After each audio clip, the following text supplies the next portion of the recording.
Pagi-pagi sekali, Natalie mengetuk pintu kamar Alexa. Namun, ketika Alexa datang untuk membuka pintu, dia tampak menyembunyikan sesuatu, tidak membiarkan Natalie masuk. Natalie segera menatap Alexa saat dia bertanya, "Apakah ada orang lain di ruangan ini?" Alexa, bagaimana kamu bisa seperti ini? Meskipun kamu telah berpisah dengan si brengsek itu, kamu baru saja menikah dengan Kenzie, bagaimana kamu bisa main-main seperti ini?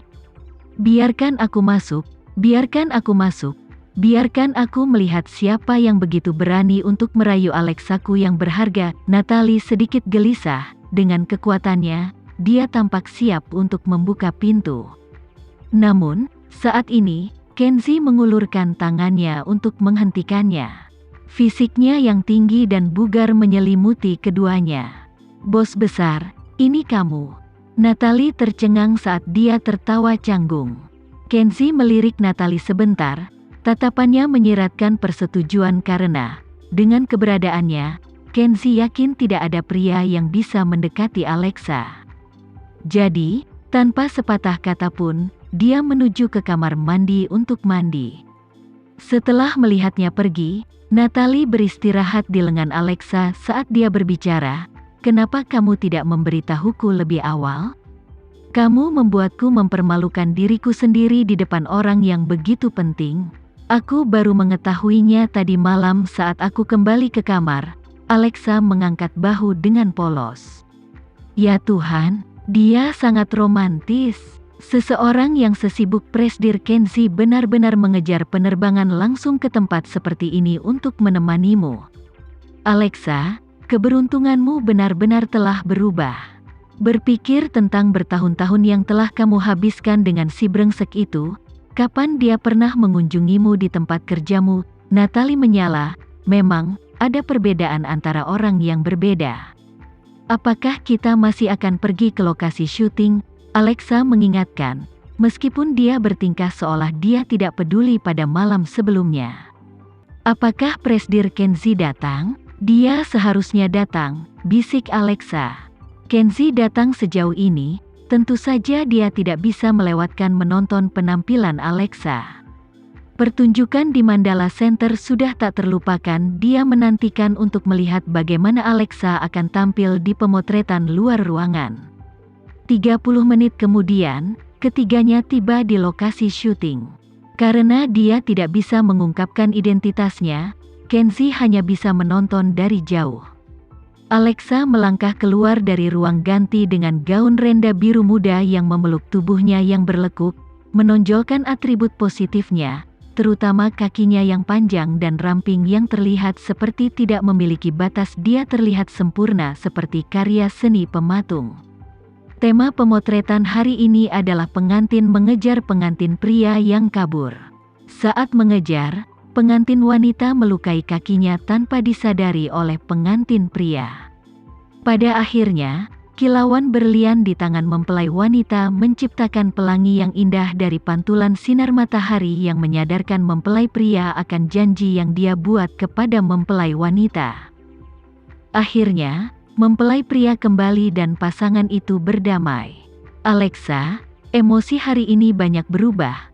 Apakah kamu baik-baik saja dengan itu?"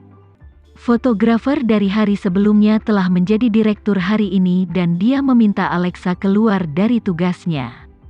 "Tidak masalah," Alexa dengan lembut mengangguk. Direktur membuat gerakan oke ke arahnya sebelum mengingatkannya untuk mengambil posisi. "Haruskah kita melakukan run over cepat?" "Itu tidak perlu," Alexa dengan lugas menolak saran sutradara. Jika dia tidak pernah bekerja dengan Alexa sebelumnya, direktur mungkin meragukan kemampuan Alexa, tetapi setelah melihat profesionalismenya pada hari sebelumnya, direktur tersebut memiliki kepercayaan penuh padanya. Oleh karena itu, setelah dia mengatakan itu tidak perlu, mereka melanjutkan dan mulai syuting. Karena seluruh iklan tidak memiliki skrip dan hanya membutuhkan waktu 30 detik, para model diminta untuk masuk ke keadaan emosi yang tepat dengan sangat cepat. Adegan yang akan mereka filmkan, adalah adegan di mana Alexa akan mengejar. Jadi, ekspresi wajahnya harus menunjukkan rasa urgensi, mulai terlihat penuh harapan dan perlahan berubah menjadi putus asa saat dia menyadari dia tidak bisa mengejar. Syuting akan segera dimulai. Tanpa bantuan siapapun, Alexa menemukan posisinya di depan kamera. Begitu batu tulis bertepuk tangan, Alexa menghilang.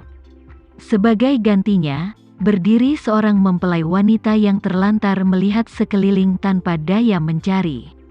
Matanya memerah, tetapi tidak ada air mata yang keluar. Yang paling penting, setelah berlari, dia cukup detail untuk menambahkan sedikit terengah-engah. Emosinya meningkat saat dia terus mencari. Urgensi di wajahnya tampak seperti dia hampir diambang kehancuran. Kenzi menyaksikan dari jauh. Dia menyadari Alexa seperti permata yang tertutup debu. Tak heran, 3 tahun lalu, dia bisa menjadi yang teratas.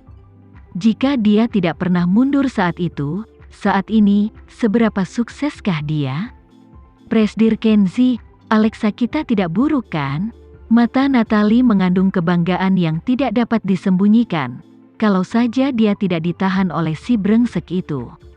Mulai sekarang, tidak ada yang akan menahannya, jawab Kenzi dengan dingin sambil melangkahkan sosoknya yang tinggi kembali ke dalam mobil. Natalie tersenyum penuh arti karena dia tahu Alexa tidak akan memberi siapapun kesempatan untuk menahannya lagi. Dan tentu saja, dia semakin yakin dengan pria di dalam mobil itu, karena dia adalah pemilik sebuah kerajaan. Karena profesionalisme Alexa, syuting berjalan lancar, menghemat waktu sutradara setengah hari. Sutradara sangat terkesan dengan Alexa, jadi dia mencoba menawarkan solusi untuk masalah rumornya. Saya mendengar perusahaan Anda saat ini tidak tahu bagaimana merencanakan karir Anda. Apakah Anda tertarik untuk melangkah ke panggung yang lebih besar? Alexa mengambil kartu nama dari tangan direktur, tetapi menolak dengan sopan seperti biasa. Saya senang berada di tempat saya sekarang. Sutradara tidak menekan Alexa sambil tersenyum padanya.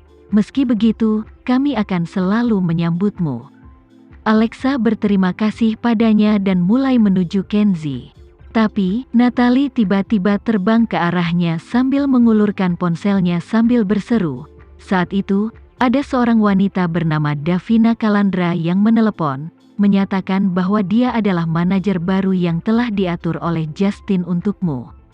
Dia juga berkata, setelah kamu selesai dengan pemotretanmu, kau harus kembali karena Justin telah mengatur agar kau tampil di sebuah acara. Tanggal acaranya adalah 3 hari dari sekarang. Aku baru saja melakukan penelitian tentang merek tersebut. Meskipun itu produk tidak bermerek, banyak konsumen yang mengeluhkannya selama bertahun-tahun. Justin jelas ingin menghancurkanmu. Alexa meraih teleponnya dari Natalie saat dia tetap tenang. Ayo kembali dulu, kita akan bicara nanti. Ini adalah sesuatu yang telah kamu kerjakan dengan keras. Jika kamu menerima pekerjaan ini, semua yang telah kamu lakukan akan sia-sia. Hati Natalie hancur untuk Alexa. Natalie, menurutmu, apa aku belum bersiap untuk hal seperti ini? Alexa mencibir. Dia tidak menyangka Justin akan benar-benar menyerah pada latar belakang keluarga Geraldine dan memilih Siren. Sudah kukatakan sebelumnya, memimpin dan tidak memimpin, hanyalah perbedaan kata. Kedua hasil itu adalah hanya dipisahkan oleh garis tipis. Aku tidak akan memainkan kartu yang salah lagi. Tidak jauh dari situ, Kenzi sedang duduk di dalam mobil. Mata mereka bertemu dan mereka berdua saling tersenyum. Setelah Alexa naik ke mobil, Kenzi menyerahkan teleponnya kepadanya. Aku meminta Gileng untuk mencari melalui database untuk informasi mengenai wanita bernama Davina Kalandra ini, yang akan menjadi manajer barumu. Resume dan masa lalu kelamnya ada di sini. Kamu juga tahu tentang acara yang diatur Justin untukku. Alexa menoleh untuk menatap Natalie dengan penuh tanya, mengira dia pasti telah memberitahu Kenzi. Namun, Natalie dengan cepat melambaikan tangannya. menandakan ini tidak ada hubungannya dengan dia. Dalam industri ini, selama aku ingin mencari tahu, aku bisa menemukan apa saja. Saat ini, Alexa tidak lagi terkejut. Bagaimana lagi Kenzi berhasil naik ke puncak? Jadi, dia tersenyum padanya. Jangan khawatir, kamu sudah memberiku pedang untuk membunuh musuhku. Aku pasti akan menghabisinya dengan memuaskan. Kenzi tidak menanggapi, dia hanya mengulurkan tangannya untuk menyentuh rambut Alexa. Setelah melihat tindakan mereka, Natalie merinding. Keduanya, mereka baru saja menikah belum lama ini. Tapi kenapa mereka mirip dengan pasangan suami istri yang sudah menikah selama bertahun-tahun?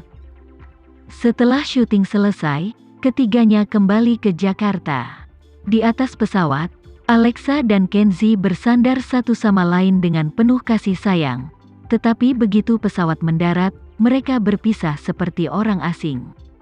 Justin telah mengirim manajer baru, Davina, untuk menjemput mereka dari kedatangan. Di pintu keluar, manajer wanita, Davina, berdiri menunggu. Tidak hanya dia mengenakan gaun sifon ungu muda, berdiri dengan sepatu hak tinggi 10 inci dan mengenakan kacamata hitam, dia juga terus-menerus melihat jam tangan di pergelangan tangannya. Seluruh tubuhnya memancarkan rasa tidak sabar, seolah-olah perannya dibalik dan dia adalah superstar internasional yang menunggu untuk dijemput. Alexa melihat sebuah tanda dengan namanya diletakkan di samping kaki Davina. Dia memutuskan untuk mengabaikannya dan langsung keluar dari bandara bersama Natalie.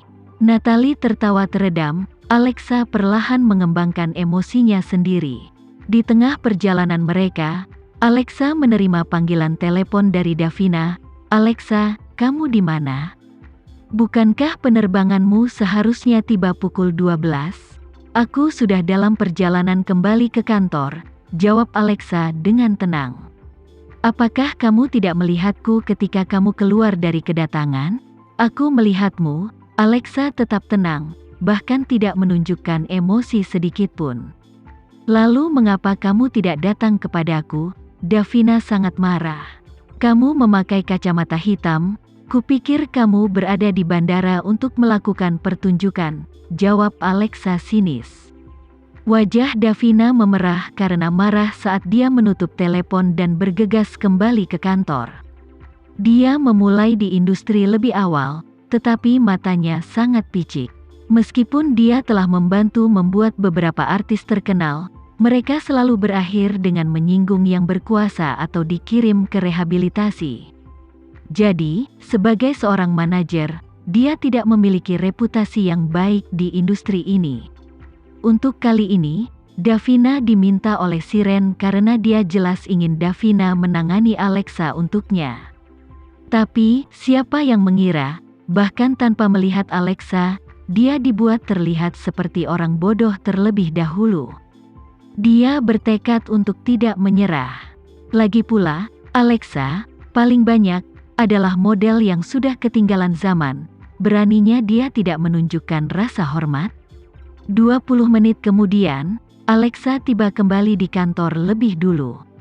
Saat memasuki pintu masuk utama Sandiga Entertainment, dia langsung menuju ke ruangan Justin dan membuka pintunya. "Aku menunggu penjelasanmu," seru Alexa sambil membanting kedua tangannya di atas meja. "Jadi, benar-benar ada sesuatu yang terjadi antara kamu dan Siren?" Justin menghentikan apa yang dia lakukan, ragu sejenak, lalu dengan diam-diam mengubah topik pembicaraan. "Kamu baru saja mendarat, kenapa kamu langsung datang ke sini? Sudah berapa lama?" Alexa melanjutkan dengan topik yang sama. "Sudah berapa lama kamu dan Siren bersama?" "Alexa," Justin tiba-tiba berteriak, "aku sudah muak denganmu. Tahukah kamu betapa menyebalkannya dirimu? Tidak bisakah kamu melakukan hal-hal yang disukai pria, seperti Siren? Wanita mana yang mengomel setiap hari sepertimu?" Alexa perlahan menarik kembali tangannya dan menatap Justin dengan bertanya, "Kalian berdua pikir aku ini apa? Mainan?" "Alexa, kita putus. Aku memang bersama Siren. Dan kami benar-benar sedang jatuh cinta. Justin berbicara kepada Alexa seperti sedang berbicara dengan orang asing yang tidak ada hubungannya dengan dia. Kamu seharusnya tidak menyalahkanku, tidak ada penjelasan untuk cinta. Mulai sekarang kita hanya memiliki hubungan bawahan dan atasan. Aku adalah bosmu dan kamu adalah karyawanku. Alexa mencibir sambil mengangkat salah satu sudut bibirnya. Dia lebih tenang dari yang diharapkan Justin. Jadi, kurasa kamu tidak berencana melepaskanku dari kontrakku? Kamu harus berasumsi, jika kamu melepaskanku, Siren tidak akan pernah berhasil. Maaf, kamu masih harus menunggu 3 tahun. Apakah ini sebabnya kau mengatur agar aku tampil di acara itu? Alexa terus bertanya. Untuk statusmu saat ini, acara ini sangat cocok untukmu.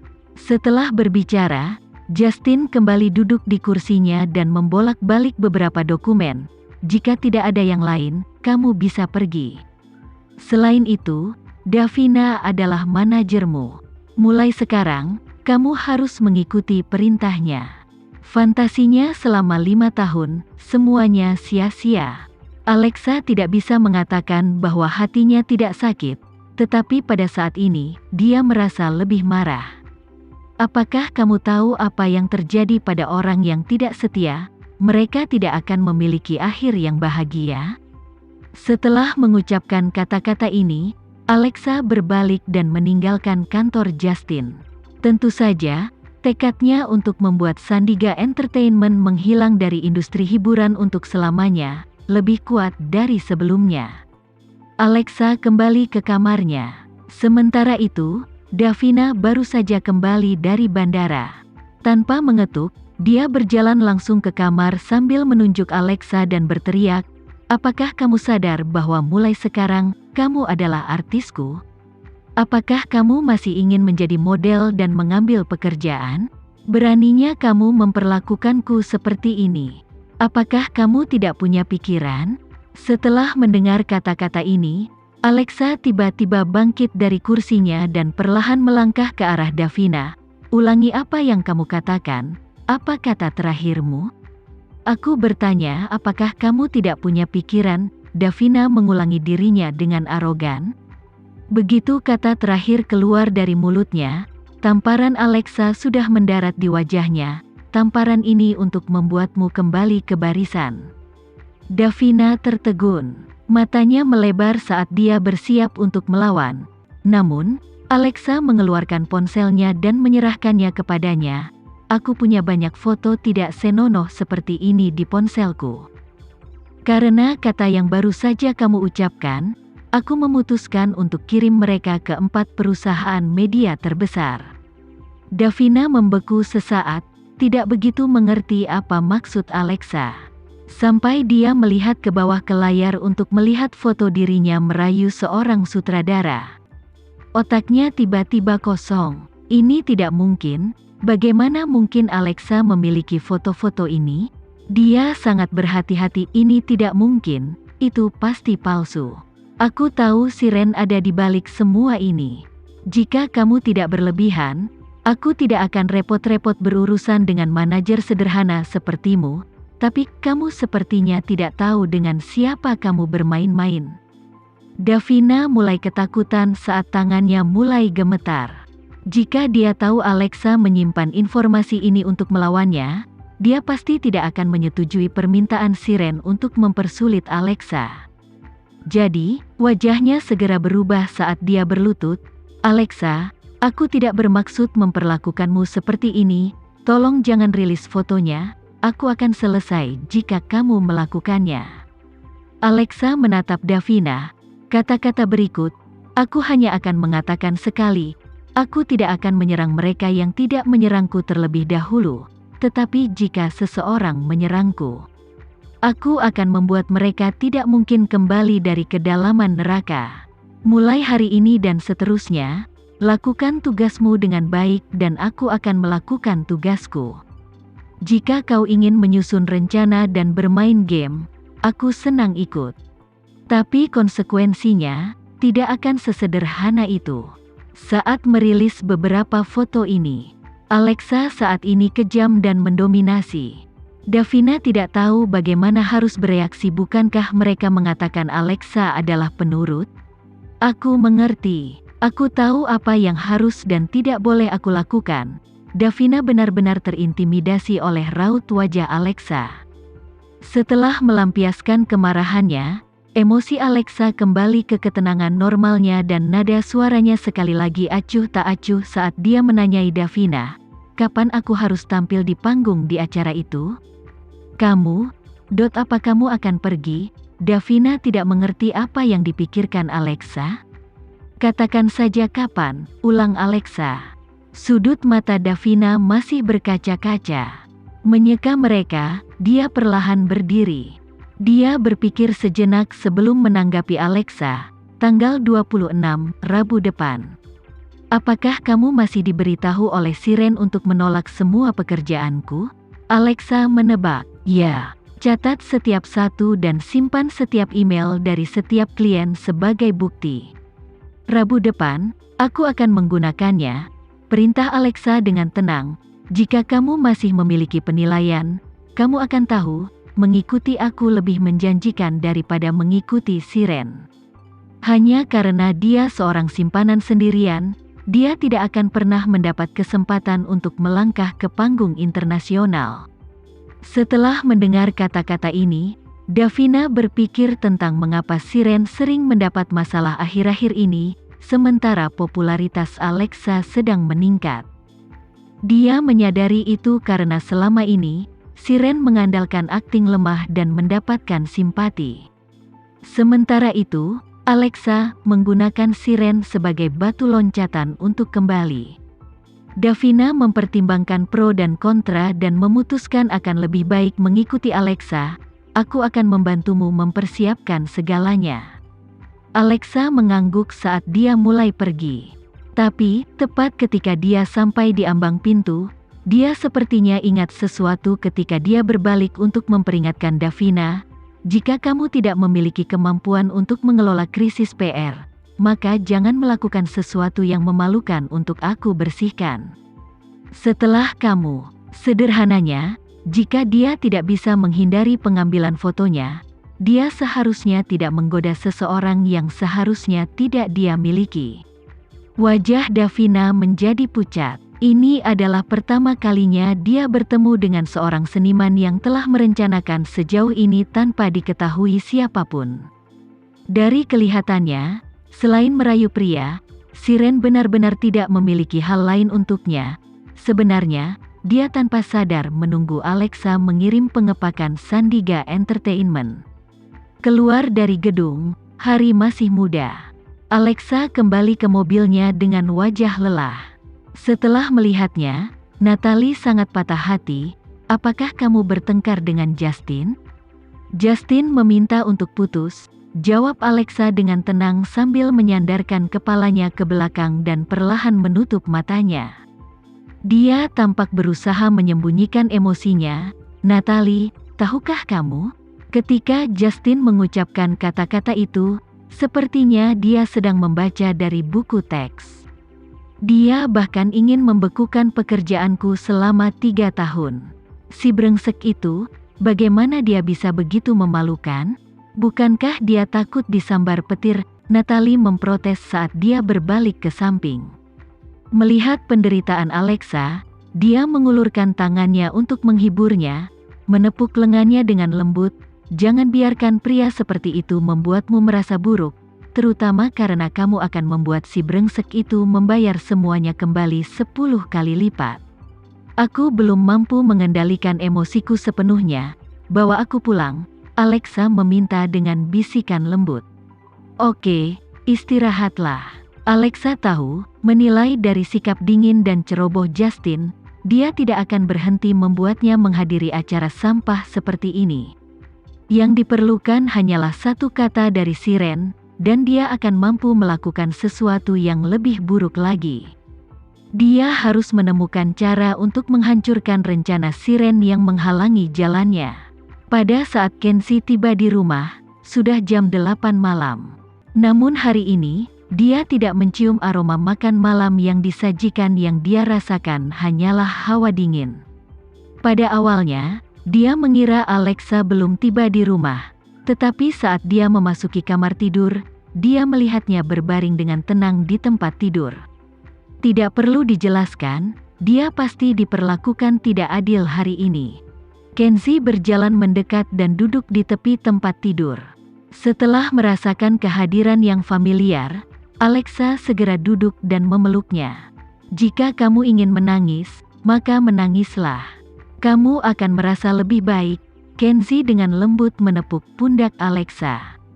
Alexa telah menahannya sepanjang hari, tetapi setelah dihibur oleh Kenzi, dia segera melepaskannya dan menangis. Maaf, aku berjanji tidak akan menangisi hal-hal yang tidak layak. Tidak apa-apa, menangislah. Selain aku, siapa lagi yang bisa kamu tunjukkan pada dirimu yang sebenarnya? Kenzi menyemangati.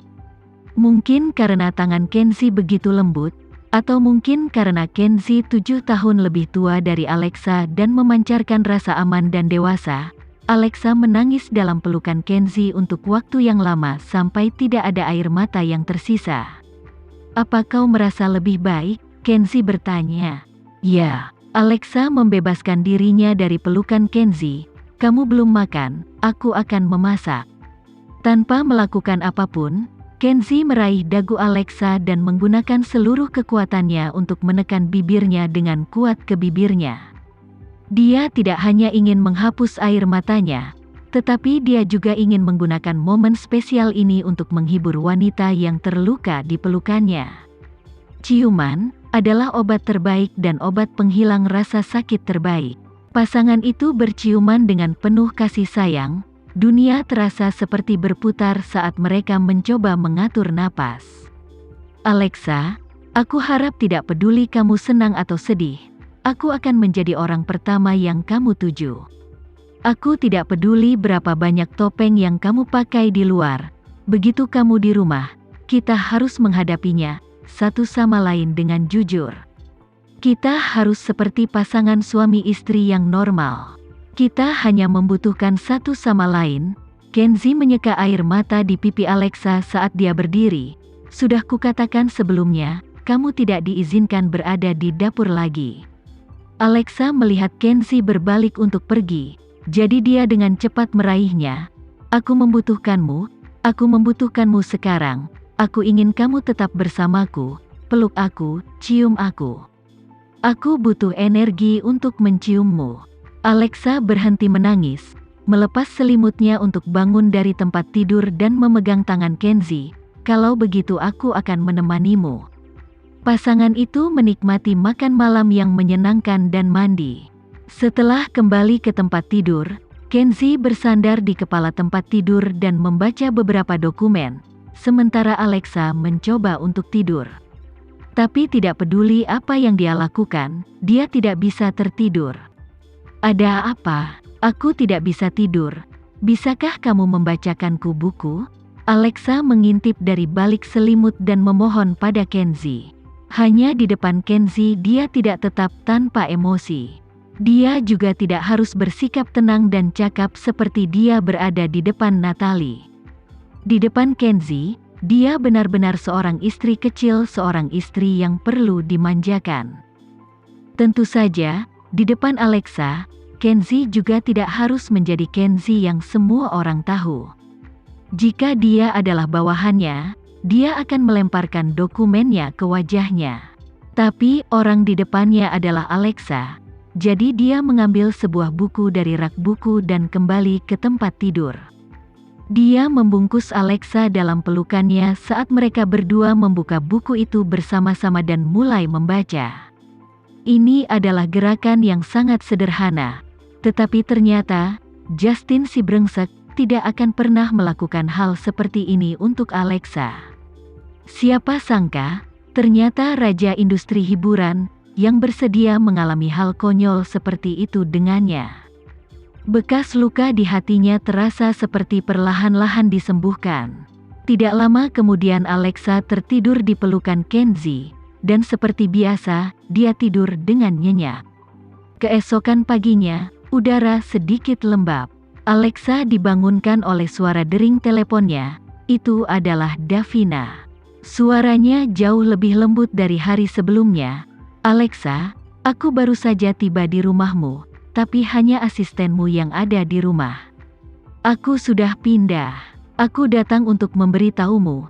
Setelah Presdir Justin mengumumkan kamu akan tampil di acara perusahaan, para penggemar yang kau peroleh sekarang menjadi gempar.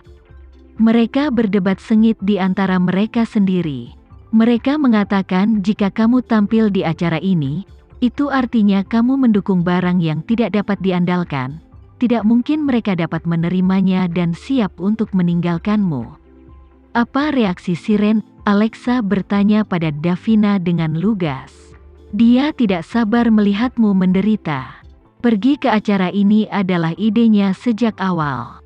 Dia tidak hanya ingin melangkahimu, dia ingin hidupmu menjadi neraka yang hidup. Kalau begitu mari kita lihat Rabu depan, siapa yang hidupnya akan menjadi neraka. Alexa menjawab dengan makna yang lebih dalam. Sementara itu, jangan khawatir tentang para penggemar, biarkan mereka meneriakiku sebanyak yang mereka mau. Siren baru saja naik level dari menjadi simpanan dan masih menikmati kemuliaan hal-hal yang terjadi sesuai keinginannya, jadi Alexa berpikir dia akan membiarkannya bahagia selama beberapa hari lagi. Lagi pula, Alexa belum memainkan kartu terbaik di tangannya. Namun, Alexa tidak hanya ingin membuat Siren tidak mungkin lagi menjadi model, dia juga ingin Siren terlalu malu untuk hidup. Karena pekerjaannya dibekukan, setelah syuting iklan untuk Huff, dia sekali lagi tidak melakukan apa-apa. Tapi, dia tidak sabar atau marah. Meskipun penggemar memarahinya karena mendukung produk yang tidak dapat diandalkan, dia tidak menanggapi dengan sepatah kata pun menyedot hinaan. Davina telah mempelajari Alexa dan mempelajari cara dia menangani berbagai hal sebelumnya. Dia menyadari bahwa dia jauh lebih toleran daripada kebanyakan orang dan dapat menahan kesepian dengan baik.